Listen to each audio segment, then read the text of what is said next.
I don't...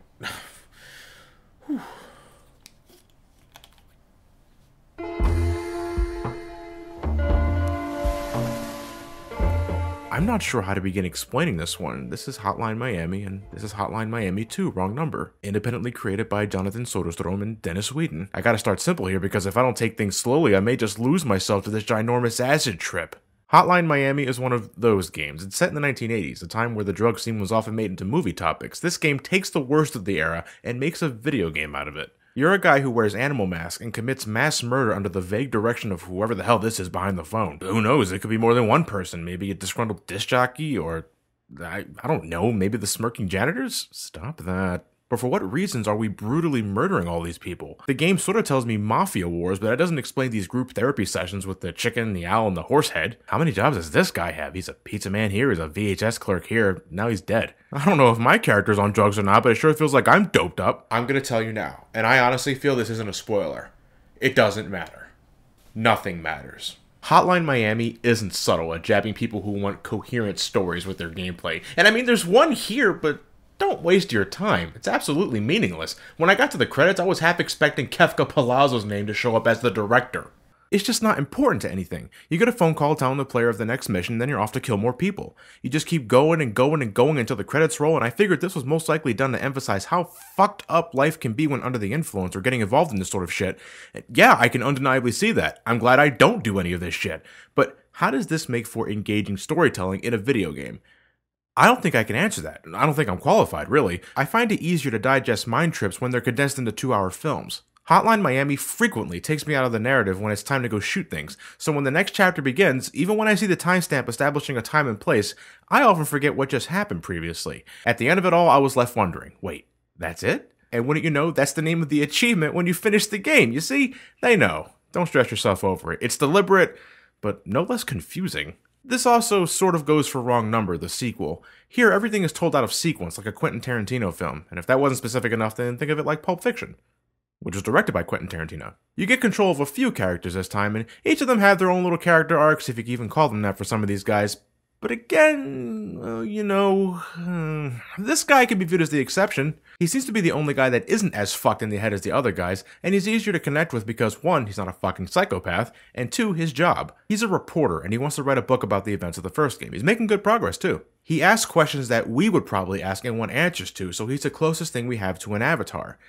But then... I'm done talking about this one giant overdose. What do I say to something like this? I suppose it doesn't matter to the general populace, but who is this game catering to? Maybe if I started doing drugs, I can see the true nature of this beast, but I'm not about to do that. And no joke, I got a headache at 2 different points playing this. It was right around here when I was trying to escape this hospital in the first game, and then this part in the sequel after my character began overdosing big time. I played both of these off of the PS4 connected to my rather large TV. I should have stuck with the Steam release. Hey, in some fucked up way it's immersive. That's always a good thing, I think. But if I have to continue looking at this, I'm gonna... Oh, Christ. These games are fucked up. Christ. Ugh. Ugh. Okay. Let's look at it. Look at the game. It is a game. And it's a simple game, too. In both of the Hotline Miami games, you kill things. With this top-down perspective, you enter your car, you wipe out every living soul within the current location, get in your car, and go back home. A basic foundation, but you're given a lot to work with. You can punch everyone just fine, even snap their necks for that added kick, but you can also grab their weapons they're no longer using and use that to further topple the score. Pipes, wooden bats, guns of all assortments, throwing knives, really the only thing you can't use are the pots and pans. Oh wait, you can use those. It's not Dead Rising levels of accessibility, and some weapon drops are randomized, so when you need something long-ranged, you can end up with a steel pipe. You can throw it, but it's not exactly an Uzi. Well, there's always something around to get the job done, and when you get high scores, you can unlock more weapons to mess around with when you find them randomly on the floor. There's even more animal masks to unlock as well, each of them sporting their own abilities to make your next massacre a little different. Though I didn't see much use for this Raging Bull mask. It looks like it just makes everything black and white.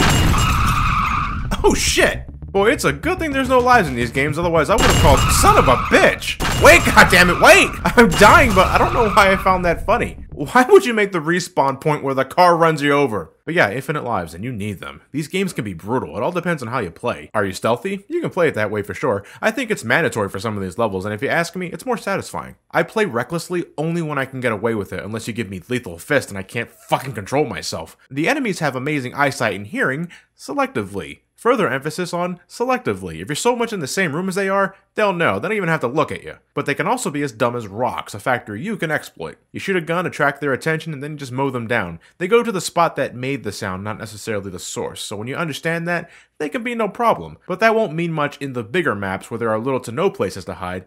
And let's just say the enemies will often see you, but you won't see them. At least with the close range mooks, they have to get up close and personal to murder you, but anyone with a gun will waste you faster than you can blink, and that goes double for the damn dogs. These games, despite how simple they look, can go from 0 to 100 in seconds flat, but even though they only clock in around 5 to 6 hours, they're pretty mindless. You kill things and that's all there is to it. And that's honest to God not an oversimplification. And there's an audience for good old mindless action. I love Smash TV and its game show setup. It was a lovable exaggeration of the 80s action movie. The trippy presentation here makes it feel as if this game doesn't want to be fun. It's filled with dark humor, and I know the amount of gore, all these blood and guts is just so over the top, it's utterly ridiculous. But it doesn't feel like it's played for laughs, unlike something like The Binding of Isaac. Hotline Miami wants to make you uncomfortable.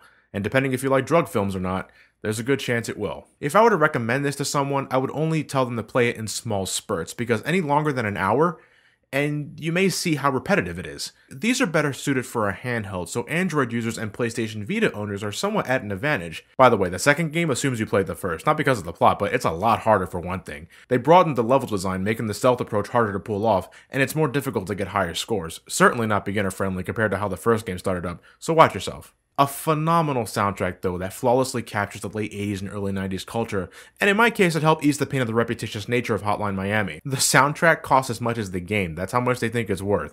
That takes balls, but I do like me some Roller Mobster, that's a sick-ass beat. So who's ready to end this next indie showcase? Alright then, you guys know what's up next, so...